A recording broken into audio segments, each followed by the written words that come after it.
Hey everyone, and welcome back. I hope you've got your lovely cup of coffee next to you to watch along, so grab a seat and relax.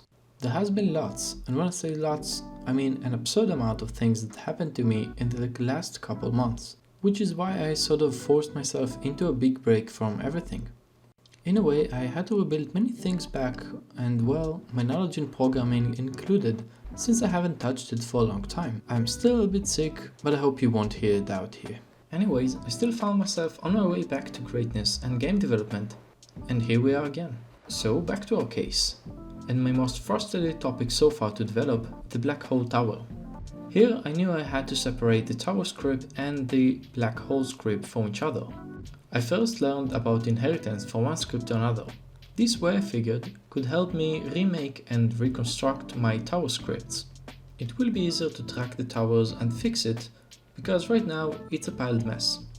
Anyways, right now I want to focus on the black hole topic. So let's break down what I have done.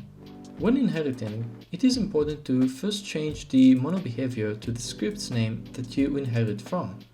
Here I need to inherit from the tower class, and if I have any modification, then I will need to change how they will be written. For example, I want to inherit and modify the update method from the tower. So we'll write it as protected virtual void update, and in the black hole's tower script I will write protected override void update. And there I will modify what I want. To keep things simple, I will want here to just use the regular base.update, which is the tower's update method, and add to it the attack timer for the tower's shooting. So far so good. Next, let's start implementing basic things onto it. I give the black hole a direction and move speed to travel in our space, and after some experiment I nailed it. However, it seems there's an issue. I don't quite know if that's the timer or attack methods, but after seeing it for a while I saw where my issues led me to. Well, the attack timer was kind of broken and was not really functioning, so I had to fix it a little bit. Now that I have the shootings function working nicely, I want to make the black hole's powers, functionality and more, so it can act as a real black hole. Generally the black hole would have two ranges. One would be for pulling enemies, so when they enter it, the black hole will get them closer and closer towards the middle.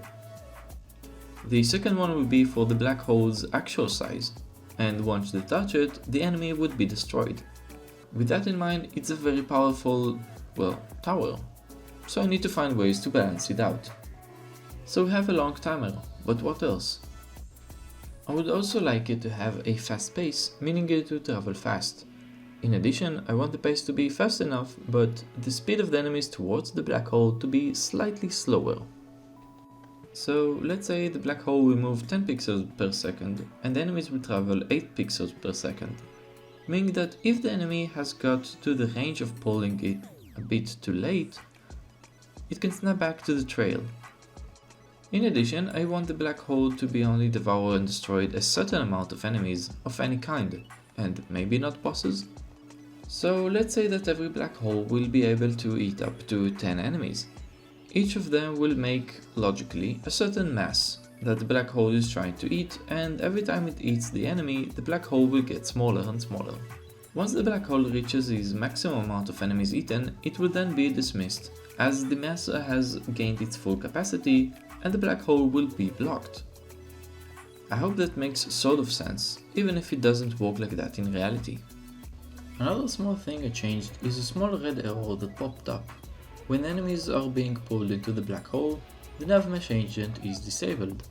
Only issue is that the update method of the enemies try to find the endpoint consistently using the nav mesh agent.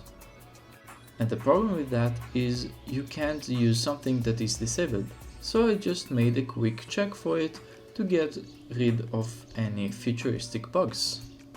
And that's pretty much it for the black hole tower. I hope you've learned something, or at least had fun watching along. Until next time, and thank you for tuning in. Cheers!